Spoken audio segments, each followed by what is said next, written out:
ఈరోజైతే చిన్న పని మీద అయితే బయటకైతే వెళ్తాను. ఈ చెట్టు అయితే కనిపించింది. ఈ చెట్టు పేరు వచ్చేసి కలిక్కాయ పునుల చెట్టు అంటారు.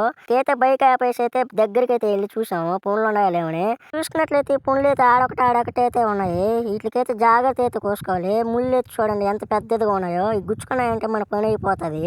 అయితే ఈ చెట్టు మొత్తం ఎతికి అయితే ఈ పుండ్లు అయితే కోసాను. నా చేతిలో కనబడుతున్నాయి కదా, ఇంక ఈ పుండ్లు అయితే ఉన్నాయి. ముందుగా అయితే ఒక పచ్చికాయ ఎత్తుకొని అయితే నోట్లో వేసుకున్నాను. దాని టేస్ట్ విషయానికి వస్తే ముట్టుకాయ పుల్లగా చేదుగా అయితే ఉన్నది. కలిక్కాయలకైతే ఎక్కువగా పాలు అయితే ఉంటాయి. అతుక్కోపోతా ఉన్నాయి చూడండి ఎలా ఉన్నాయి, అతుక్కుపోయి తీలేకపోతున్నాను. ఇంకా 2 పుండ్లు ఎత్తుకొని అయితే నోట్లో అయితే వేసుకున్నాను. టేస్ట్ విషయాన్ని ముట్టుకైతే సూపర్గా అయితే ఉన్నది. పచ్చికాయల కంటే కూడా బాగానే ఉన్నాయి. నేను చిన్నప్పుడు ఈ పుండ్లు ఎక్కడ కనిపించినా తాగ తినేవాడిని. మీరు తిన్నారా లేదో ఒక్కసారి అయితే కామెంట్ చేయండి. అలాగే మీరు ఎన్ని సంవత్సరాల ముందు తిన్నారో ఒక్కసారి అయితే కామెంట్ చేసింది. అలాగే ఈ కలిక్కాయ పుండ్లు తినడం వల్ల అయితే ఆరోగ్యానికి చాలా మంచిది. ఓకే ఫ్రెండ్స్, ఇలాంటి మరిన్ని వీడియోస్ కోసం మన ఛానల్ అయితే సబ్స్క్రైబ్ చేసుకోండి. ఓకే బాయ్ ఫ్రెండ్స్, నెక్స్ట్ వీడియోలో అయితే కలుసుకుందాం.